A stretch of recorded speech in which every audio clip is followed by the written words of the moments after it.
Hi, welcome to what I'm calling the Luke LightBringer podcast. I truly do welcome you, and I'm glad that you're here. For those of you that don't know me, my name, of course, is Luke. Luke means bringer of light in Greek, and so I thought that's a pretty poetic kind of pen name to go by for us here. So for this podcast, what I'm wanting to do is to focus on big questions, big existential wonders, so to speak, and provide what level of answers I found in my own life. Because for most of my life, I experienced this wanting for knowing. I experienced this wonder about all things, the meaning of life, these kind of big questions. And I think I came to the realization probably by my late 20s or so, that I was never going to have those answers.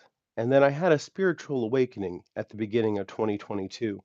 And here it is at the beginning of 2023. I've spent a year learning and figuring out, at least for me, my answers to these questions. And it's changed my life in profound ways. And my hope is with this podcast, it can be an outlet for me to share that because I feel called to share in the gift that I've received. And kind of one of the mantras that I've received throughout this process, and I say quite often, is share in my flame.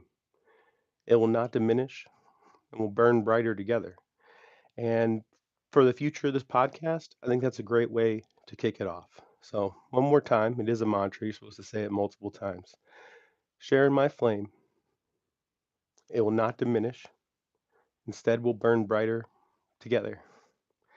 All right, so I'm Luke Lightbringer. This is the Luke Lightbringer podcast. And what I've done is I've actually asked an AI, Chat GPT, if you're interested, to provide me a list of 10 big existential or spiritual questions that I could explore here in this podcast. So I have the list here. Um, so why don't I just jump into number one because it's a big one. Number one is what is the meaning of life? Wow, right? That is quite a big question to kick things off with. I can't imagine what the rest of the 9 are gonna be like. So with that, keep that in mind that with my answers to all of these, they are kind of related, right? So, I may get to, question 5 and give you more answer to what is the meaning of life. But, to start off, I'll say that life isn't what most people think it is, and that's one of the things that I've discovered. And one of the questions has to do with the nature of self. And I think that the nature of self is intrinsically linked to the nature and the meaning of life. And there's a lot of answers to any one of these questions. I used to think that there was no answer, but now I understand that may very well be infinite answers because we live in an infinite cosmos. And I'll change the wording of the question a little bit. Instead of life per se, existence. What is the meaning of existence for us here and for other things like us? Well, there's a lot of answers, like I said, but on one level, you are the meaning. Your life is the meaning of all life. I believe that human beings are not just the meat puppet, fleshy body vehicles that we seem to be, but we're more than that. We're more than animals. We're more than rocks. But that's what we are.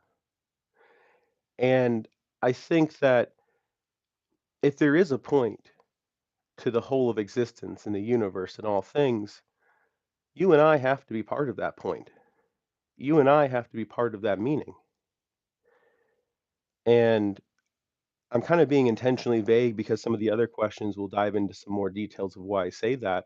And I have a really well thought out answer. Um, but the too long didn't read of it all is that the purpose of life is your life. And I think that it's a good time to jump onto number 2 because that's gonna inform the rest of it. So I'm gonna say right now that the rest of the 10 are gonna continually answer. that number one of what is the meaning of life or existence. But so number two is there a God or a higher power? That's a big question as well, right? I mean, I guess all of these are. Um, I mean, short answer is yes. Yes, I believe that there is. And I have a relationship with that thing. But I think that that thing is many things. I think that that thing is everything. I mean, let's keep it real, keep it kind of materialistic or humanistic or whatever you want to say. What are we but the universe itself? What is every act of love but an expression of the universe itself? We are made of stars that died billions of years ago. Physically, we're made of that. And all of the universe until now has led to us being here, creating art, feeling love, wondering back at ourselves and at the universe. And in some way, you could say that the universe is our creator. It is what we were created from. And if you also look to a lot of world religions, they talk about this idea that God is everything, God is all things. And that includes you, it includes the ground under your feet and the air you breathe, and it includes everything that's ever happened ever. The way I look at it is you may have heard of intelligent design. I think in things of in those terms, I believe is a good way of quantifying it. I think that I'm a firm believer and I'm passionate about and I've studied a lot of science and physics and especially quantum physics. I have an interest in the very small, but I also have an interest in the very large. You know, the cosmology aspect, planets and stars and black holes and all these fun things and dark matter and the speed of light, that kind of stuff. And I look at that stuff, and maybe the reason I'm so passionate about it is because I am this type of person that's always had these big questions, and I would like to know what is this place that I inhabit, and what is my place in it. And I think the search for knowledge and to seek observation of that is kind of a holy quest for every human, right? And I think that it's a way to observe the brushstrokes of God or the creator, right? And when I do that, it seems clear to me that that's what's going on, that there is a God and a higher power, and that it's all around us. It is everything. And it's beyond what we've observed from this perspective that we're in right now. And in a literal way, just as it is everything, it is us too. We are part of that body, that mind, that voice of God. Um, and even if you wanted to be more atheistic about it, God was created in the human mind, which was part of the universe. So, in that way, isn't it kind of real? Didn't we make it real by being here? And I think that kind of helps to answer number one as well, is that it makes it all real to be experienced by us, all things around us, right? Um, so my answer is yes, and I think that again, the rest of the questions will tie into that and explain more about that. So number three, what happens after we die? This is a great one. It gives me an opportunity to kind of touch more on some of these topics of self and what life is, right? I love how interconnected all of these are. So what happens after we die? I want you to understand that this is the answer I've come to for me. It's the answer I've been given, I've received from my relationship with the higher power, with God, with the universe, with I call her Sophia, by the way, and we can talk about why I do that later. Um, but I've received answers to this one, and you may have heard of past life regression, where people are able through a trance to kind of relive or get glimpses of lives that they lived before they were the person they are now. Um, vehicles that their spirits inhabited before they were now. And I think that death gets a bad rap. It really does. I mean, and it does. If you limit yourself to a fleshy human perspective, it's the end of something that conceivably, hopefully for you, was grand and wonderful, this wonderful adventure called life. And, in that way, it's sad, right? But I'm of the belief that the reason that that's sad for people is because it's the sense of a loss of self, a sense of a loss of experience, right? And in my belief, that's not what happens. You know, what happens is it's the fulfillment of the meaning of the life you lived. It is come to course. It is a cycle continuing, cycle of life and death, the cycle of your higher self life experience. So if you are an immortal soul and you are reincarnated, which is my belief, and that immortal soul is part of God too.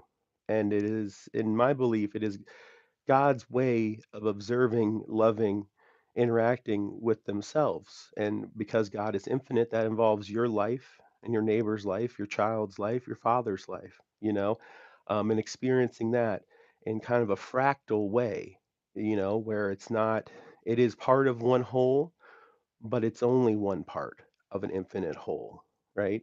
Um, that's your life that you're living right now with the name you have, with the flesh you have, with the DNA you have, with the brain you have.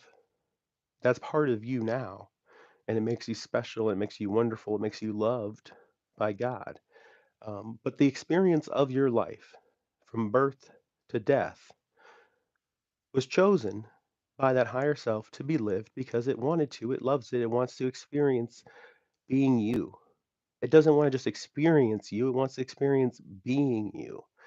And it knew the higher self exists above time, which doesn't mean it's outside of time, or maybe there's not something like time from its perspective, but our time is all in front of it. Okay? All of everything, space and time, is all in front of it. And one way of looking at that from this higher dimensional perspective, and we can talk about some dimensional stuff later, um, is part of what it wants to do. It's part of its existence is to exist through you. And it's a journey. It's a cycle.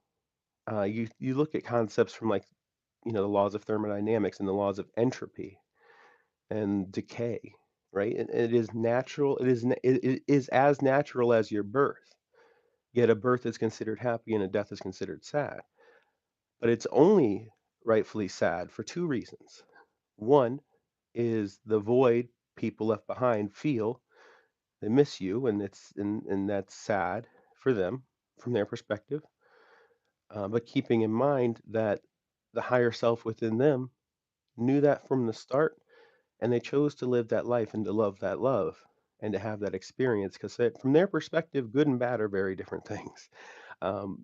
Because they're all so small, any individual event in comparison to the whole that it experiences, again, outside of time. But we use words like before and after in this kind of order of lives so we can understand it, but it's not truly like that. And because it has access to all of time, their souls, their higher selves, have access to that life they lived with that person, and more in eternity, forever, before, after, and during at that higher dimensional level that their flesh is never fully aware of because that's infinite and you can't fit infinite in a bottle. And we're the bottle, right? We can maybe get glimpses of the flow in and out, but we can never get all of it and get a full understanding, except for when you die.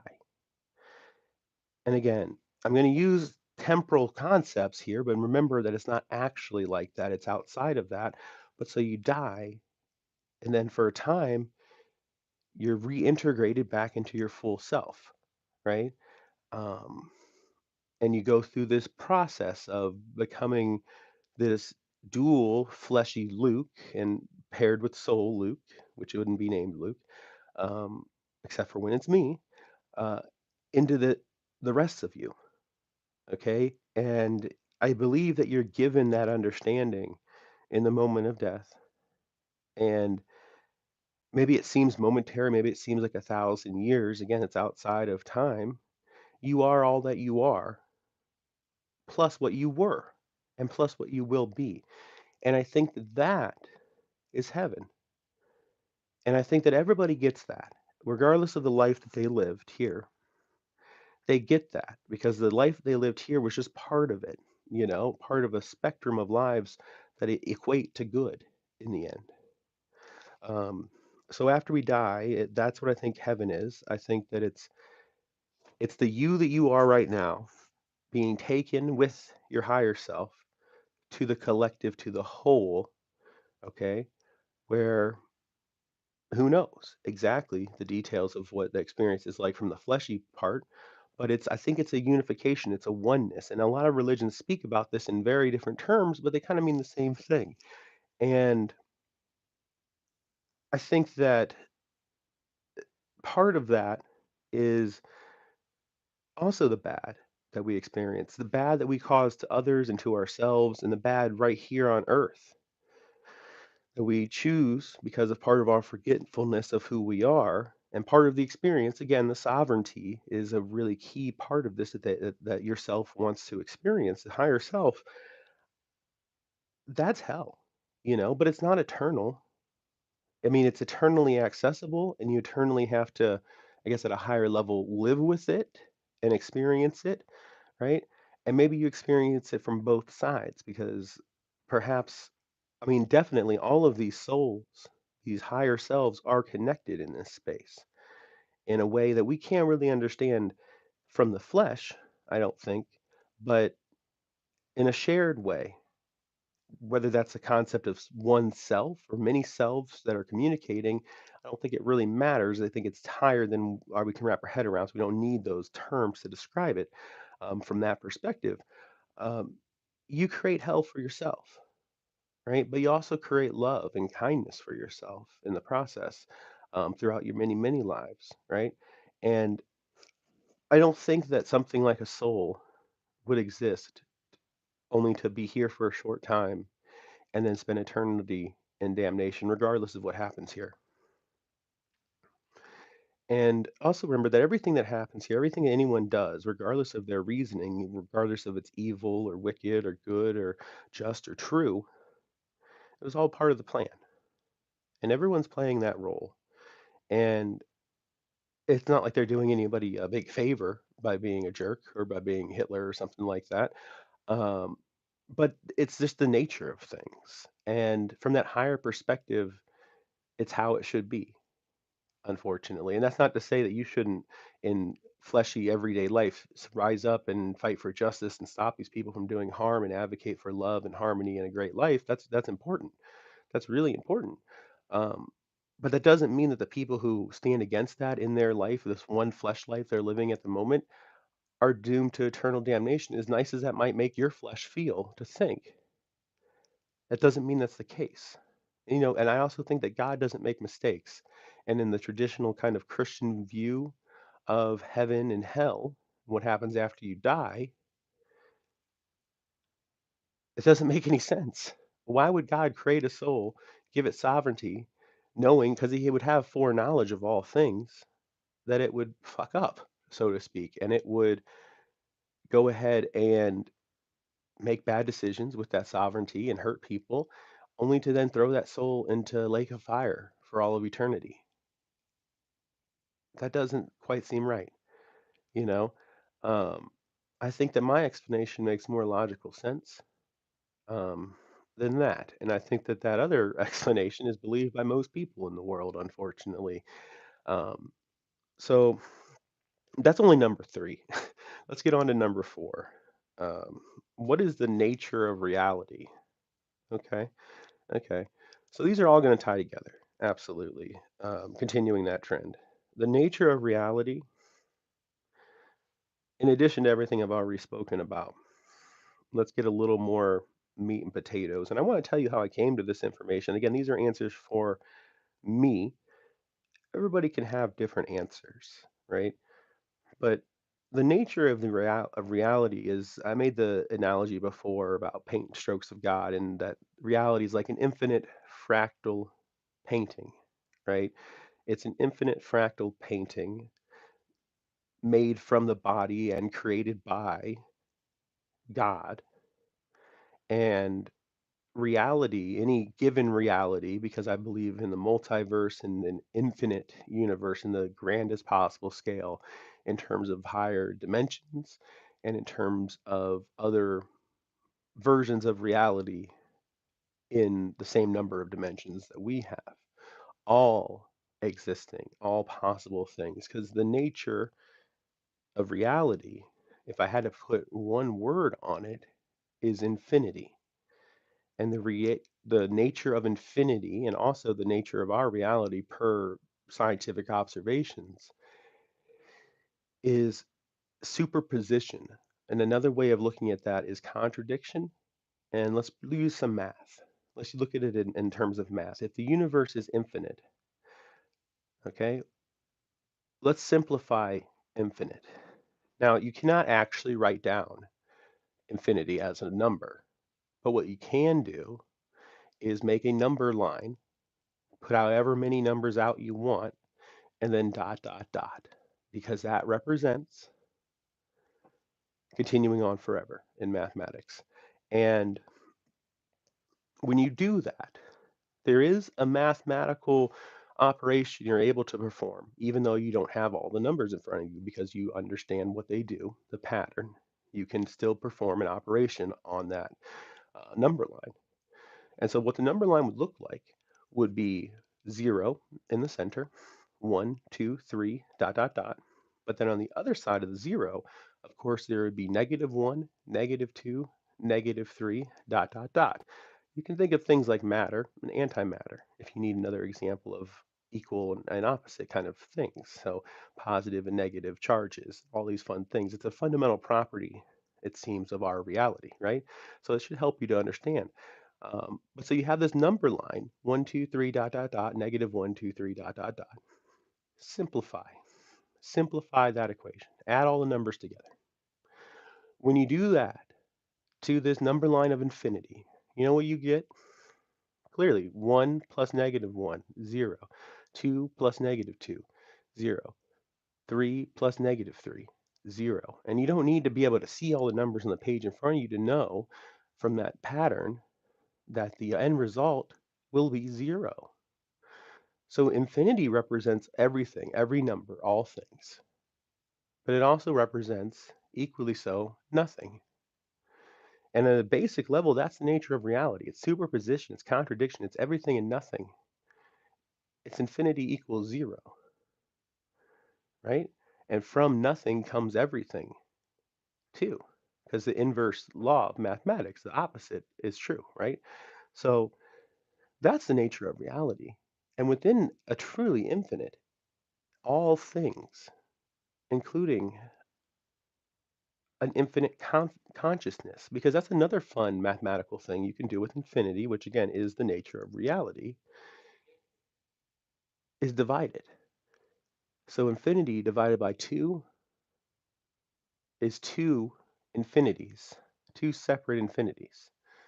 Infinity divided by 1,000 is 1,000 separate infinities, each one truly an infinity, right? That's where we are. We're in that very simple, I think that there's this search for this kind of equation that describes the whole universe. Well, that's it, right? Of course it is. And of course it is a simple and beautiful equation. So simple that it's just an infinity symbol, or it's just 0, because they're the same. And I think that it's hard for people to get their head around that because we don't think in terms of superposition, even though when we look at a quantum level, everything seems to be in a state of up and down at the same time, so to speak, and not actually real in the way we would think of it, like particles, but forces. It's all just like bubbles of force that are both there and not there at the same time and uncertain. And that is the nature of all things. They are not there at the same time. And that's hard. It's hard for us to get our minds around, but it's even harder to get your minds around the fact that that's you too. It's not this abstract external property of the universe. You are that as well. And that's the nature of reality on one level, at least. So, I spoke about the different dimensions and all that stuff that exists within that infinity, and I want to add a little bit of information I've gotten from that level too. And one of the techniques that I've been given, and I've been given all of this stuff, maybe kind of spooky magic stuff, but some trance related things, and actually backed up by real hard science. um, my trances and those kind of things that I've done to get some of this information. It's backed up by information released from the CIA. I found out later about their remote viewing experiments and occupying the central nervous system. They would scribble on paper. I usually play the guitar or do other things, and it is more complicated than that. But through that, entering a trance, and I was given something called the violet flame to aid me in these kind of spiritual walk journeys of discovery and wisdom. And the violet flame, it's kind of a protective thing, right? It's it's kind of a power in that space, right? And what it can do is it's kind of like a filter. So instead of seeing these higher dimensional truths and realities and having it melt your fleshy human brain, it protected me. It protected my brain from being set on fire. And even then, it was quite intense experiences each time it happened. And I've seen some higher dimensional geometry of things that have helped me understand things better. And that helps me understand like a concept of being outside of time, for one. It also helps me understand concepts about superposition and all these fun things. Um, but it's also given me access to different layers of spiritual truth. And I believe that the reality that we think of, the space time, the universe, as it's typically known, if you look up a picture of the universe, that's what I'm talking about, the observable universe and what lies just beyond that, um, that is a projection. You may have heard of the hologram theory or maybe even the simulation theory, but every bit of scientific observation and evidence that I've seen helps me to conclude that that is true when paired with my spiritual journey and spiritual observations, that it is truly where we inhabit at this level as we think of ourselves in the flesh is a projection of a higher dimension. And that means that there's more dimensions. So up, down, left, right, wait, up, down, left, right, forward, back, and then time. Those are the dimensions we know. Add more of the same nature of those new axis, new directions on that to go. That's what a higher dimension is. Okay. And from that existing, that higher thing existing, we emerge from that. From the properties of that, we emerge as we are, just as this paper is three-dimensional, right? Technically, it's very thin, but it's three-dimensional. But on it can be represented a two-dimensional space, right? Um, kind of like that. So projection, right? Or a better way of looking at it is a shadow. I don't know, see the shadow on my face blocking the light? All right, so this is a three-dimensional object, this microphone. And what it's doing is projecting a two-dimensional image. So imagine that from an eight dimension universe, creating our 3 plus 1, 4 time dimension universe, right? It's kind of like that. And on one of these levels, I think, one of these higher levels, um, and by the way, I think it goes 4 here, 8, 16. Like it's an 8-bit universe, basically. Um, but so on one of those levels, there is something like a crystalline structure to There that level's amalgamation of what we would think of as space-time, the media where everything is in. It's an infinite crystalline structure. That again, at a higher dimension, it's not actually a crystal as we think of it, but it's the equivalent at that higher level. Okay, that you can understand the concept I'm laying down um, in our terms. And so there's that, and that's all there is there. Okay, except there's one more thing. There is the light that moves through that crystal, that flows through an infinite light and an infinite crystal, right? The flow and the rigid. And through the structure and of the media that light's moving through, it refracts and bends and twists in infinite ways, creating us, right? And because the crystal and the light are infinite in nature, that means everything is contained within, including consciousness, which is number five. What is the nature of consciousness? And to me, we can bring it back to that infinite. Within an infinite has to exist the mind, the consciousness, right? And so you could take a humanist view of that or a materialistic view and say the universe may be infinite, and within that is conscious and people, so it is part of infinite, right? But the same is true for this higher level as well.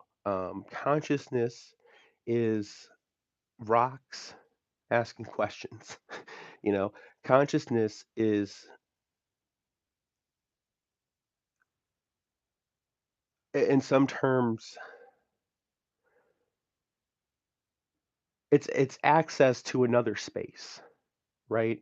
There's this space-time that we inhabit full of rocks and gas and other things like that. And from our perspective, we might say, well, that'd be kind of boring, right? If that was all there was. But what's the difference? If there was no consciousness in our universe observing it, practically speaking, what's the difference between that and a universe I just made up, right? Like, or I just imagined, okay?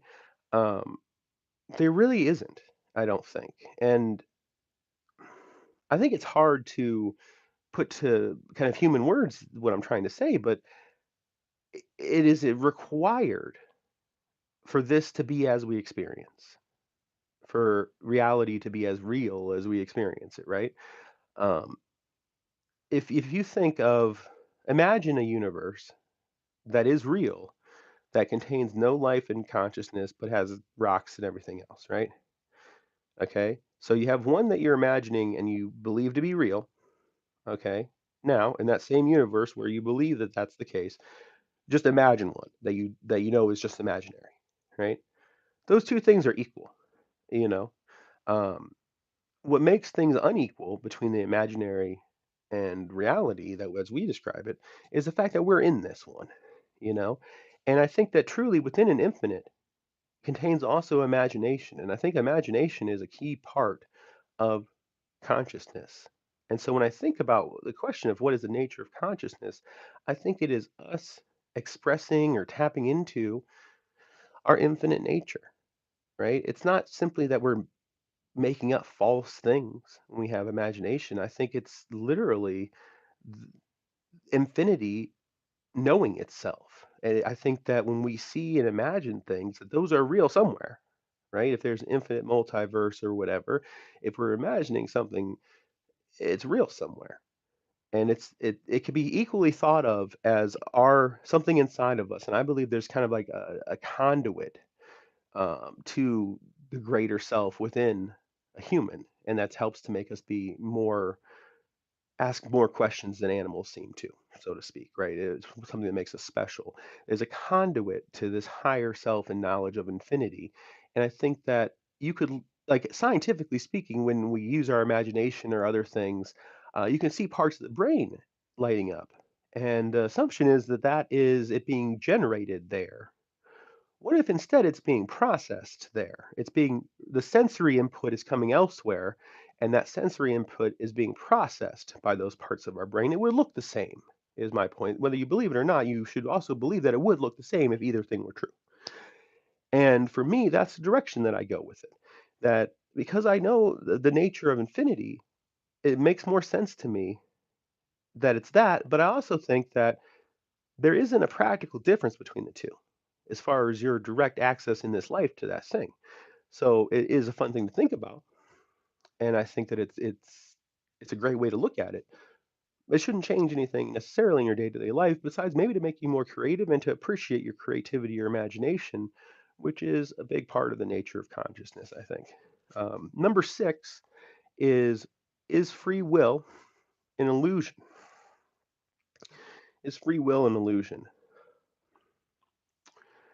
Well, I've spoken a lot about superposition and contradiction being the nature of infinity, infinity equals zero, and all that.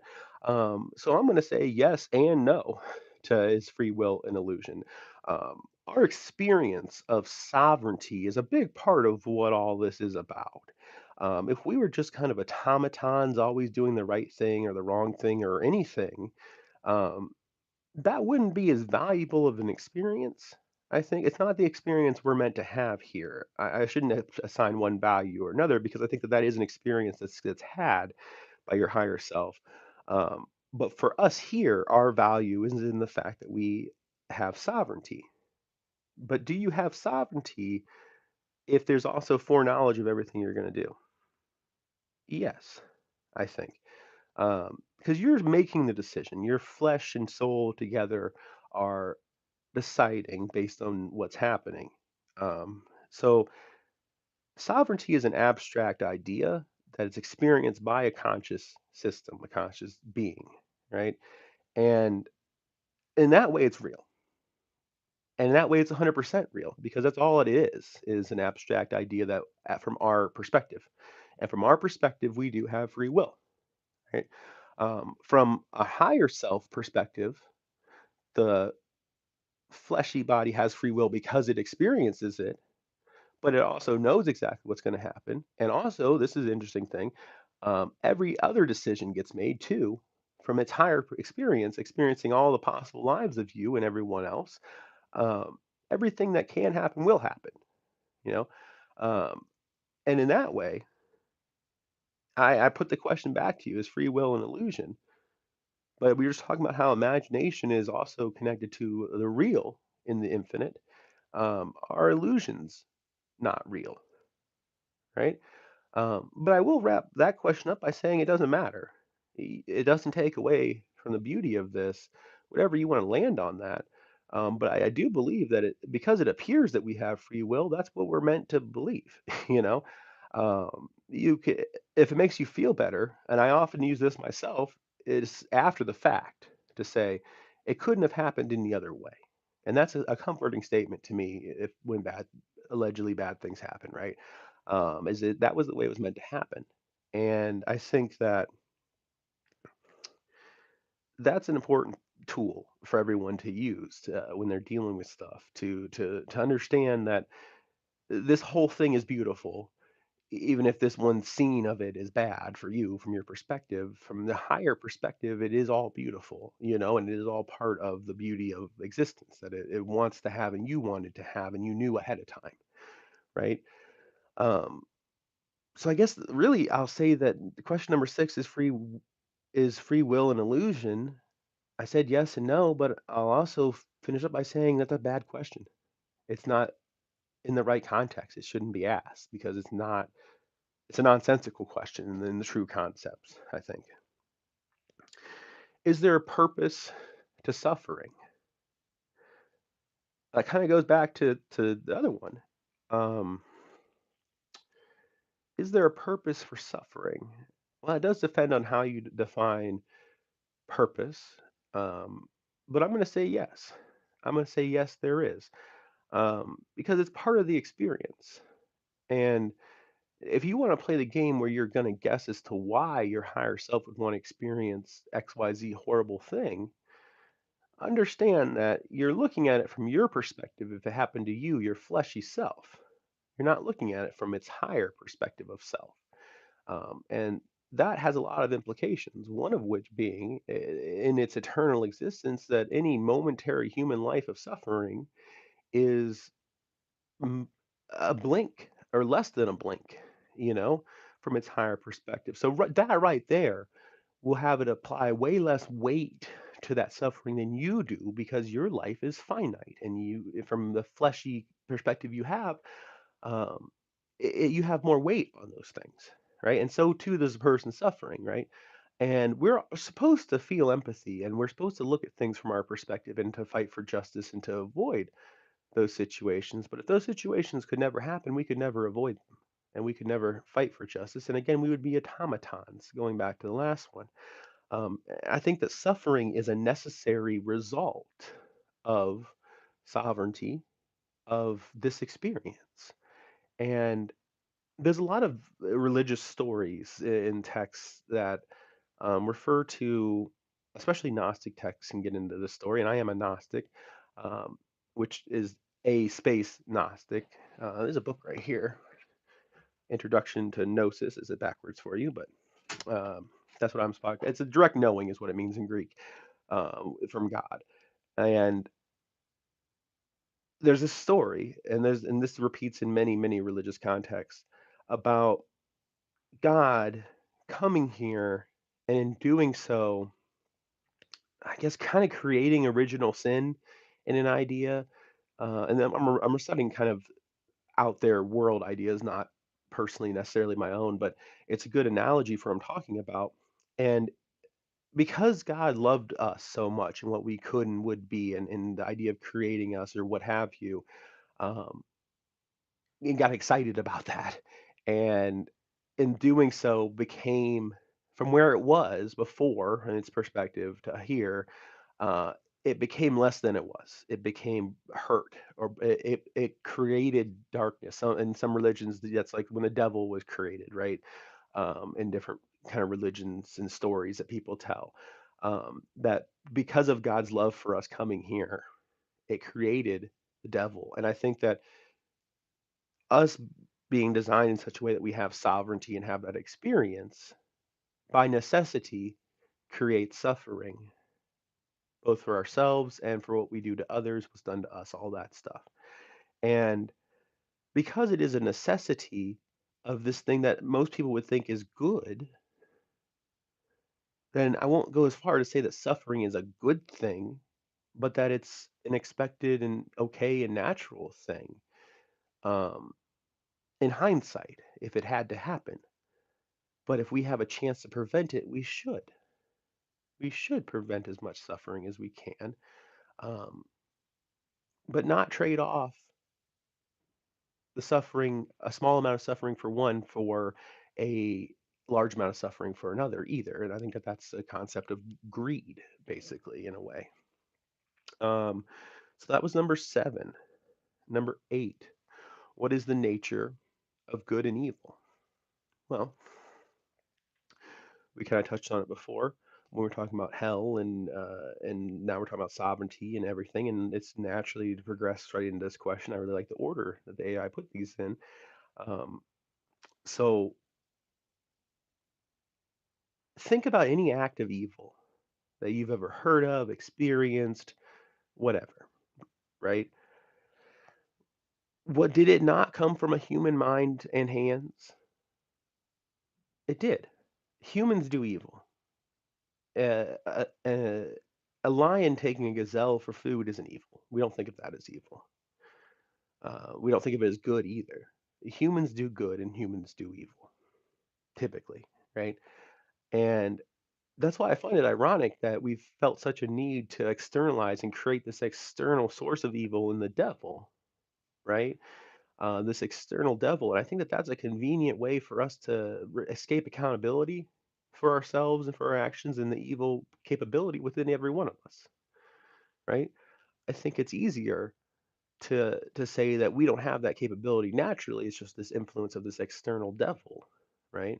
But it's also part of the sickness of thinking of God as only external and not intrinsically part of you, right?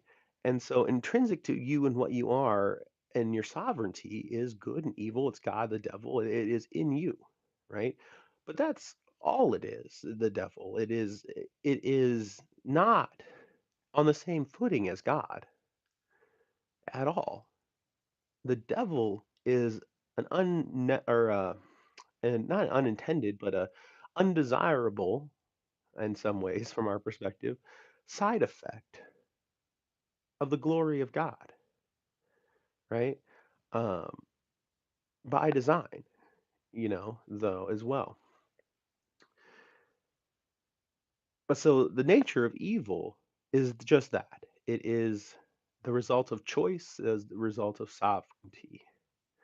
Um, Now, the nature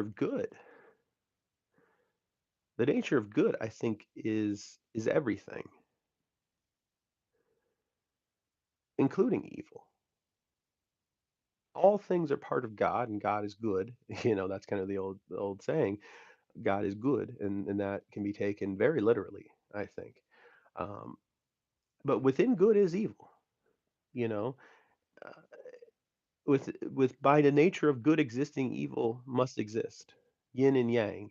You know, um, cold and heat, light and dark. Um, and I think it's a funny analogy going back to when I showed you the shadow on a piece of paper, a 3D object becoming 2D. Well, and then referring to the glory of God versus the inferiority of the devil or evil compared to good. This is 2D, that's 3D. Glory of God, the devil, side effect necessary of this interaction between the media, that crystal I talked about, and the light flowing through it, the light that which we are. So that's the natures of good and evil, I think. Um, what is the nature of morality? Very similar, right? Um, I guess another way of asking that is why should we be good versus evil, right? Well, I think I want everyone to ask themselves, what is your nature? What do you naturally want to be? Like you'll lose your way or you'll be tempted into doing things for whatever reason. But I think at the end of the day, everybody starts off wanting to be good and then for whatever reason deciding that they needed to be or wanted to be bad. But they started off wanting to be good. And even when you do bad, I think you still want to be good because we make these justifications to ourselves and everything. So I think that the nature of morality and this desire to be good is with us from the very beginning. And that's a big part of the nature of it. I think that it revolves around empathy and the oneness with each other and the unnecessariness of most harm and suffering being caused by being immoral and then doing bad things. I think that immorality um, usually has to revolve around your interactions with another entity, right? I think in some people's morality and their kind of religious code and dogma, not always, but in mine, and I think in reality, there must be harm done for something to be immoral, right? And I think that's generally agreed upon. But I would add, there must be harm done to another, right, for it to be immoral, right? Um, that doesn't mean that harm to oneself is good, but I don't think it's the same thing as being immoral, right? Um, Now, the number 10 is what is the nature of self? So I'm going to go ahead and jump onto that because we're running short on time. And this might take a good amount of time. So we have about 12 minutes or so left. But so, what is the nature of self? I'm glad to end on this one. So, the reason I'm glad is because through my spiritual awakening, a big part of that change was acquiring an entirely new sense of self. I used to think of myself, as most people do, as Luke, this flesh puppet, this finite life that was born for some unknown reason and will die at some unknown future time, and I would have lived a good or bad life in between, and that's all I could hope for, right? And I'm flesh and I evolved and all of these kind of earthly things about myself and science and all these things. Um, and that I was the result of my brain and I was entirely contained within my brain. And I think that that is most people's sense of self. And I think even a lot of religious people, they have that same sense of self. But they think that afterwards they'll somehow be converted from that into an eternal soul. And they're not exactly one right now. They're flesh and they had a starting point at the start of their life, you know? Me, the start of my higher self was eternal, long ago from my perspective, but eternally long ago, and eternally long into the future, I will exist. And that's the higher self. But I also understand, recognize, and cherish the temporary self that I am choosing to inhabit right now, right? I see myself, and I've had so many experiences outside of just my fleshy self of Luke right now, um, that have informed my journey. And again, it's an infinite stream of everything that we have access to. I'm not special in any way. We all have access to this stuff. Just I've accessed it, and others have, and most people haven't chosen not to, right? Or haven't chosen to yet. And I've gotten enough glimpses. Again, you can't fit infinity in a bottle necessarily, um, and I've gotten enough glimpses to understand, get to know my higher self. My flesh has gotten to know that higher self. And in doing so, I've understood more about my fleshy self. And so I am both, and you are both. That is the nature of self. Is whatever you are right now is yourself, true, that fleshy everything, but in the context of that's not the only self you are at the same time. Again, bringing it all back around, superposition, up, down, alive, dead, existing, not existing, infinite, zero, right? All these things. That too is the nature of self. I am Luke in this physical body, but I'm also interconnected with the entire physical, this plane of existence universe, right? The matter in my body, the everything that physically that I am and you are and everything around me all came from the same place, which is the Earth, which came from the protoplanetary disk and nebula of the sun when it was born, which came from a bunch of dying stars, which came all the way across the universe, to be eventually this flesh. From the beginning of time to now, traveling all of us together from the same point to here, just separated for a while so we can be complex and different and have space in between. Um, So there's this oneness of my flesh with all things around me, and the fact that it's always interchanging and flowing, both in terms of ideas between people flowing and people developing me and me developing them and interacting and conversating, but also in terms of the stuff. Like your DNA changes throughout the course of your life. Your body has more bacterial DNA, not human, than human DNA on it. Your cells all replace themselves. It's like the ship of Theseus, which was it's an old story that if there's a ship and over the years you replace a board here and there, eventually you replace the whole ship. Is it the same ship you started with? Um, or is it a new ship? Right? And when did that happen in that process of replacing parts? And that's what a human being physically is experiencing. Um, Also, most of what we are is water. It isn't the actual life itself. It's this amalgamation of these things. So why do we decide that our DNA is the most core to us in that when we are all things, right? And the matter that makes up our DNA changes, and it's all interconnected and interflowing, and it's been together forever and it will always be, in some way, right? That's all part of the self too, right? But so too is all things in this higher self to me. So I hope that makes sense. I hope that makes sense. Um, so that's the end of the questions, but I want to give a little bit more context here with the last 5 or so minutes. Um, so I mentioned the name Sophia earlier, and Sophia is Greek for wisdom, right? I didn't know that at first. But through the course of my spiritual awakening, it started by just having a feeling and following calls by what I was identifying then as a higher power or God. And then through that, I kind of gave up control and followed, right? And I would sit here actually and do live because I was called to do that too, to document it. And I would just let this flow of this something else that I was connected to move my hands. And people said I was doing like shadow work or something. I didn't know any of this stuff, and at this time I was very uneducated on all these topics. mixing different waxes together and doing different kind of ceremonial things and breathing and chanting and weird things from an outside perspective if you didn't know what I was experiencing, and then getting the sight to see and going on these kind of trances and these journeys and ears to hear. Eventually, I saw an avatar image of God right there, um, and she was absolutely beautiful. You can kind of maybe picture like a Virgin Mary type image, but her face was shifting. It was the most beautiful face I ever saw, but it was also like kind of crystalline almost and flowing and light, and like it was everything at once and everything existing within her. And that was when the image of God was revealed to me, that kind of witness. At that point, I think I became witness to God through the eyes to see.